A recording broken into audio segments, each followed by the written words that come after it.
I do a divine smoothie? And then I'll also do the chocolate covered macaroon. These look so good.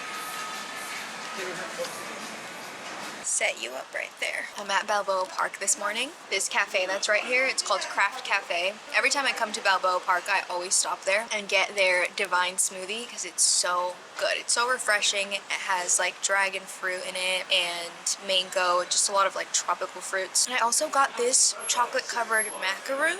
I just saw chocolate and coconut.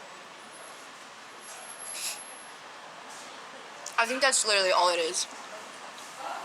I think it's literally just chocolate and coconut.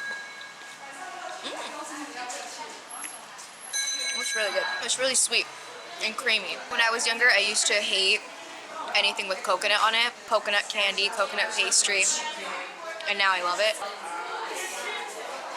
It's so good. I realized that I've only ever been to Balboa Park maybe like 3 times ever since I've been here. I don't know why, because I absolutely love this place. It's beautiful. There's a lot of greenery. It's such a beautiful park. I think it's just really busy a lot of the time. There's so many people here. There's so many tourists here. It's a very touristy attraction, obviously. But I've never come here in the morning. It's definitely not as crazy or as busy as it usually is. It's a lot more of a chill, quiet, relaxing vibe. And it's also a beautiful, sunny summer day today. So I decided to come to Balboa, enjoy the day, enjoy the weather, the morning, grab a smoothie, brought my book with me. I was like, maybe we could just walk around, find a cute little quiet spot and sit and get some reading done and just have a nice start to the day, you know?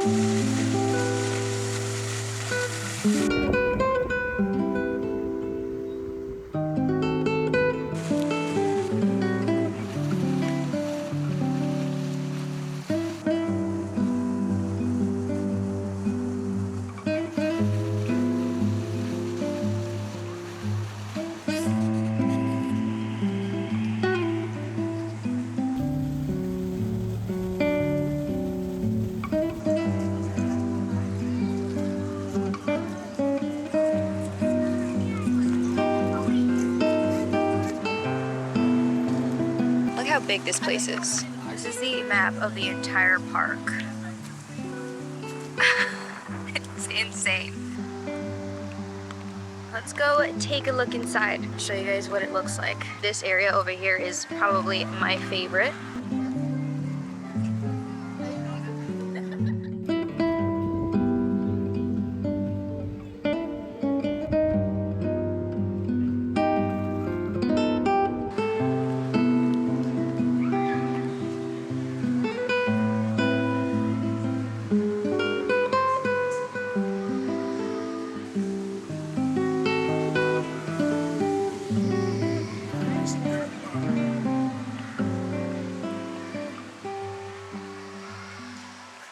Alright, I'm back home. I'm about to get started on lunch. I didn't really have a huge breakfast this morning, so I'm gonna get started on lunch before I go on with the rest of my day, so I'm not starving. As much as I wanted to just go and pick up lunch somewhere, I was like, nope, there's food at home. It was my mom in my head speaking to me. So we're gonna make some lunch, we'll figure it out. I do have a good amount of groceries, mostly a lot of frozen food, just because I am leaving, literally, I'm leaving in 5 days, 4 days. Oof, oh my God, I don't even know how to feel about this trip, to be honest. I'm so excited to see my mom, I'm so excited to see my brother. They're flying in Friday morning, and then we're spending that entire day together here in San Diego. I'm hoping I can kind of like show my mom around a little bit. Oh my God.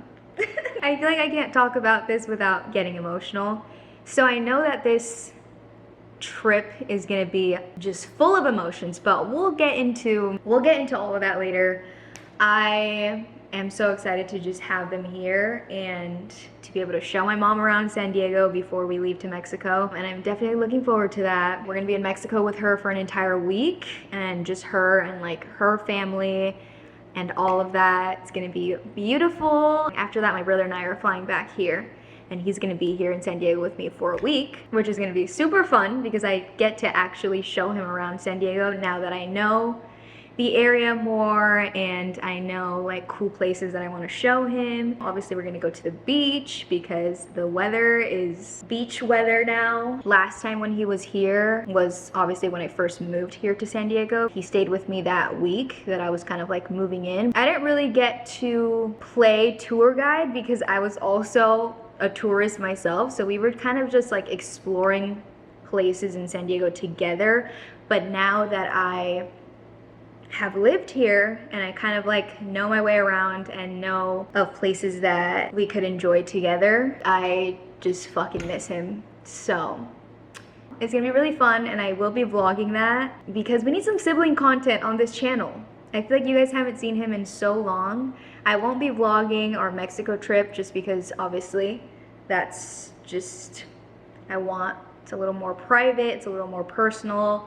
It's gonna be very emotional, and I'm not gonna be there holding up a fucking camera, absolutely not. With that being said, there's been a lot of packing and unpacking, little trips here and there, I feel like, in the last couple months. I literally feel like I just unpacked. I just got back from Joshua Tree like not that long ago, and now I'm gonna have to be packing again. So I have to use my away travel essentials because duh. When I went on my little solo trip to Joshua Tree, this is what I packed everything in. I had all of my camera equipment, my books, my skincare, makeup, everything fit in my beautiful, this is the large Featherlight crossbody bag in the color Salt White, and I obsessed with her. I bring this everywhere with me. I have gotten so much use out of this bag. Of course, every time I'm taking a trip somewhere, she's gonna come with me, a little personal bag item that I take on the plane with me, or even if I'm going to a cafe getting some work done, putting my laptop in here is perfect. So I want to thank Away for sponsoring today's video. They are just the most beautiful, aesthetically pleasing luggage I've ever seen in my life. I love things to look sleek and elegant and clean. That's just my go-to when it comes to my airport outfit, and to have luggage that also matches the same vibe, it makes me happy. As simple and sleek as she looked, these are designed to fit more than you think. It's super lightweight. I love how comfortable it is to carry no matter how much stuff I have in here. Also love that the material is water repellent and machine washable, because when you're traveling, things get dirty, things get scratched up, and to be able to just throw this in the washer to have it nice and clean just makes things so much easier. The reason I choose this bag every time I'm gonna go work at a cafe is because it actually has a laptop sleeve. So it has its own perfect pocket. It has extra little compartments on the side over here, another zip up sleeve on the other side. Overall, it just has a really good amount of space in the bag. I'm always able to fit everything that I need in here. We got extra storage in here. We have a little pocket to put your passport in there. And then of course my other baby. This one is called the bigger carry-on, and I got this one in the Salt White gloss hardcover. Oh, look at that shine. It's just beautiful. I love the black accents with the lighter tone. It's literally the perfect size. I'm able to fit all of my items in here. As much as an overpacker as I am, she can handle it, and I appreciate that very much. We have the smooth matte black handle. Of course, one of my favorite features also is the lock for extra security, very important. We have this zipper compartment right here. It comes with this water resistant baggie. I always take this with me. Sometimes I put my shower stuff in here. Sometimes I put in just like dirty clothes that I'm bringing back and I just want to throw it in here. And then on this side we have this, which I love this. One, it has the extra compartments. I love that after I throw in my clothes or whatever it is that I'm putting over here on this side, I can close it up. I can clip this, making it more secured, and also I'm able to tighten it as much as I want, and it just makes it so that everything in here is just more compressed, more secure, more held together. I feel like it gives me even more space because I'm able to kind of like compress everything down. And we also have this extra little baggie over here on this side. I love how smoothly it glides, and I just pop this bag on here and I'm ready to go. Look at Harley getting all excited. You think you're going somewhere? She's like, I know this means traveling, girl. Where are we going? I could just scroll on their website for hours looking at their bags, their backpacks, their luggage. They have the hard side luggage. They also have the soft side luggage. They have the aluminum. The silver aluminum one looks so cool. It's also important to keep in mind the durability of your luggage. These babies get thrown around, okay? They get banged, they get scratched up. There's just no compassion for luggage on airplanes. Every away suitcase goes through a rigorous process of like 30+ tests, from the shell to the wheels to the zippers that simulate like real life travel elements, extreme environmental conditions, to ensure that they meet the highest level of durability and longevity. So if you're on the hunt for some good quality luggage, or you want to browse their website, you can go ahead and click the link in my description box or scan the QR code, which will be somewhere on the screen, and you guys can get 10% off your first order at Away. Seriously, I highly recommend. These babies will be coming with me everywhere.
Oh, wow. I kind of want to touch it. Don't touch it. Why? Is it like sticky? Oh, it's wet. Oh my god, it is. Wait, it looks like an ice cream bar. It tastes exactly like a tiramisu cake, but without the cake part. Awesome. I love how creamy. And then there's a little bit of chocolate at the bottom. I like how we said one bite. Ooh. This one's cheesecake. What is that in the bottom? Cheesecake. Holy shit. Has the mango filling in the middle.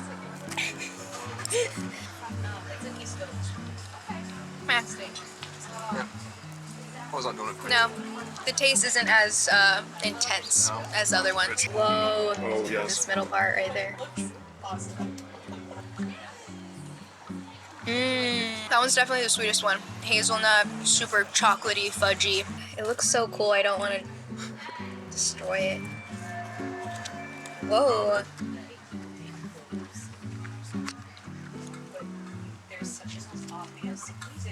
Yeah, you taste the lavender at first, but it's not bad. No. Because I feel like I'm not the type of person that likes lavender like that. Oh my god. The blackberry filling. I think that one's my favorite. It's like sweet, but not too sweet. Okay, which one is your favorite? I made a mess. Yeah, let's rank them. I'm going blackberry, mango, Wow, okay. mushroom, tiramisu, pear. I feel like the blackberry's on top, and then these three are all tied. And then pear is last. Sorry, pear. Go back to the mango real quick. The cheesecake aspect and then the mango filling. Yeah. Oh my god, yeah. That's definitely number 2. Yeah, you're right. The raspberry one is probably so good too.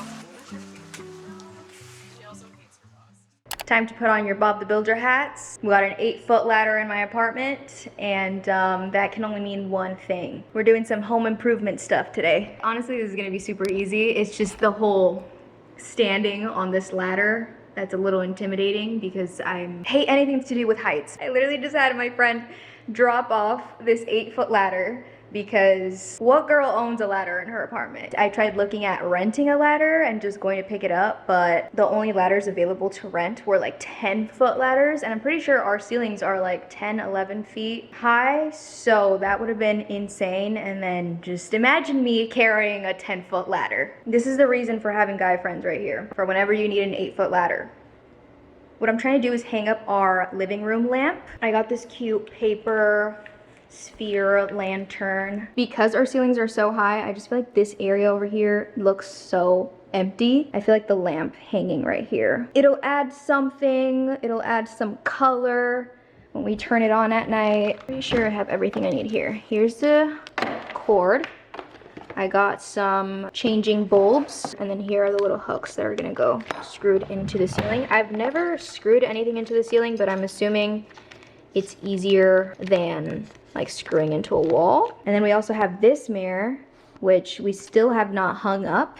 I completely even forgot that we had it. We had it in our storage closet, and I recently just unwrapped it, and that's gonna go hung up here on this wall. But I just realized that I don't have all of the screws that I need, so I'm probably gonna have to tackle this another day. Maybe tomorrow, or maybe once my brother's here, he'll help me out, because it is kind of a two-person job. I need someone to help me hold it up to measure out where exactly on the wall it should go.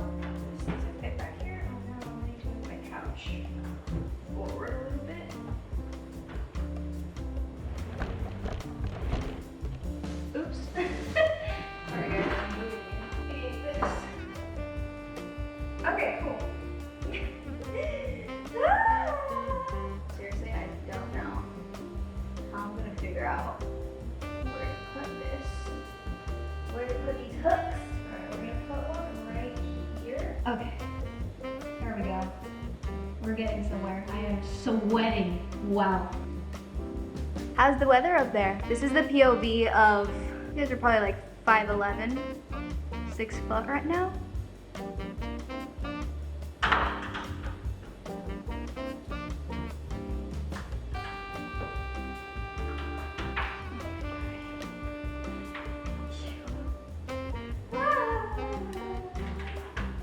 Okay, we did it.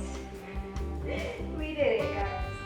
I can't tell if it should be higher or lower. I think that height is good. I mean, if anything, I could always move it down or up, but let's actually turn it on and see. It works. Okay, it's on. Hell yeah. This day has felt so long. I feel like it's going by super slow.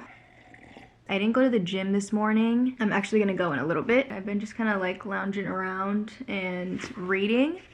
I started this book finally because I finally finished A Court of Thorns and Roses, guys. Can you believe it? Oh my god, I feel like I was reading this book for way too long. And I told you guys that I'd give you my thoughts once I was done with it. Let's have our little book club session. There are so many people that love this book, this entire series. I wouldn't say this is like one of my top favorite books. I do really think that it was a really good book. I think the writing was amazing. I feel like it went in depth on things a good amount. I don't think that it was like too slow or too fast paced. Overall, I do think it was a really good book, and I see why so many people like this book and continue reading the series. I did like it enough to want to actually continue reading the rest of the series. So there's that. I think fantasy in general is just not my top favorite genre. Fantasy is something that I more so like to watch. It's so cool to see it in like a movie or a show. Even though fantasy is not one of my top favorite genres, I still like to dabble in it here and there, and I do think it's really fascinating. Escaping the real world and being able to like submerge my mind into something that's like a completely different universe. That's what I love about fantasy. I want to continue reading the next book in the series because of how it ended. I just remember reading the last 2 pages and I was just like, I'm gonna spoil it a little bit here, so just like skip forward a little bit. At the end, when she's saying goodbye to Rysand. Also, I still don't know how to pronounce her name. Can you guys tell me? I know it said it somewhere in the beginning of the book, the pronunciation for her name, but like I just kept saying fire. I know it's not fire because I think it's 2 syllables. So I don't know. He was about to fade and disappear, and then all of a sudden he just kind of like stares at her with like this shocked face, like out of nowhere. Like everything's fine, they're having a normal conversation. He's like, all right, see you later. And then as soon as he's like about to disappear, he's just like staring at her like full shock, and then he stumbles back. I'm just picturing him like seeing something different about her, but there are no other indications that something's wrong with her. That part just like threw me for a loop, and I was like, what? Like, what did he see? Because she's about to ask him, like, what is it? And then he just completely disappears, and that's that. And then they just move on to like her happily ever after with Tamlin. So I definitely want to continue reading the rest of the series. There was nothing like cheesy about it. Even the romantic, more intimate scenes, which I feel like there wasn't that many, or it didn't like fully go into detail.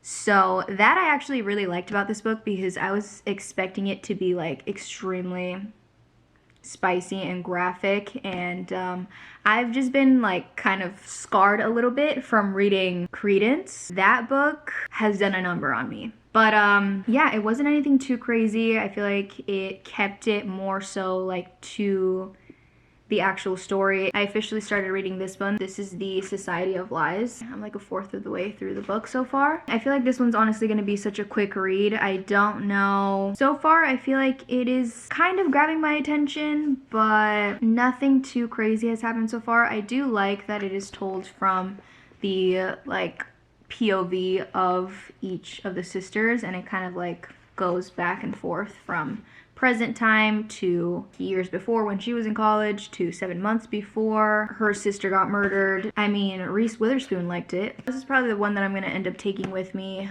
when I leave. Don't know if I'm even gonna have free time to just like sit and read, but probably for the plane ride or something, I'll probably take this one. If you're new here, if this is like the very first video that you're watching of me, or you just haven't kept up, this trip to Mexico is not really a fun, cheerful Mexico vacation. My mom is actually moving to Mexico, so my brother and I are traveling with her there to kind of like help her settle in. She wants us to be there, obviously. We want to be there with her, which is why I said that it's gonna be a very like emotional trip. I just know my mom. I know she's gonna be very emotional. I know that she's gonna cry. And if she's gonna cry, I'm gonna cry. She is gonna be reunited with all her family, her siblings, her mom, and just be around family that she hasn't seen in decades. It is very mixed feelings because she's also leaving her kids and everything that she knows and everyone that she knows here. Obviously, as a parent, like not being in the same country as your kids, I'm sure is terrifying if there's ever an emergency or anything like that, just being that far from your kids, and also unfortunately not being able to come back to the US as she pleases. Of course, like I try to reassure her and I'm like, we'll be okay. I'm so grateful that I do have the job that I have so much more flexibility in that way, where I am able to just fly to Mexico and stay with my mom for like a month at a time. Everybody over there is obviously super excited to have her back, and they're gonna be like throwing this huge party and this huge like potluck. I'm sure they're all gonna be very like high vibes, high energy, but I think for us and my mom, like it's just gonna feel sad at the same time. Just the thought of, you know, saying goodbye to your kids and knowing that you're not able to just come and see your kids whenever you want to anymore. I'm really dreading the last day that we're there and we have to say goodbye, and my brother and I like leave my mom there and just come back without her. That's gonna be really hard. Like, I feel like I'm worried. I feel like I'm like a worried mother, even though I know like she's my mom, she's an adult, like She'll be okay. I know the like transition period and getting used to being somewhere new without the people that you're used to seeing, it can be hard, and I just hope that it's a smooth transition for her. I am really trying to just like focus on all the positives. Being able to be in Mexico and have my mom there with us, have her kind of like show us around where she was raised. So surreal to be able to spend that time together and then be able to hang out with my brother here once we come back. Now having my family in completely different areas in the world is it's very interesting for sure. That's just life. I am gonna get dressed and head to the gym before it gets too late, because after the gym I'm gonna come home, shower, and then I think I'm gonna actually go watch the sunset today. Have a cute little solo date. I might stop somewhere and like pick up food before I head to Sunset Cliffs. Watch the sunset there, do a little bit of journaling. I realized that sunsets and sunrises, whenever I kind of want to take some time to just feel grounded, feel present, slow down and take it all in, I feel like sunrises and sunsets just really help with that. So that's what I'm gonna do.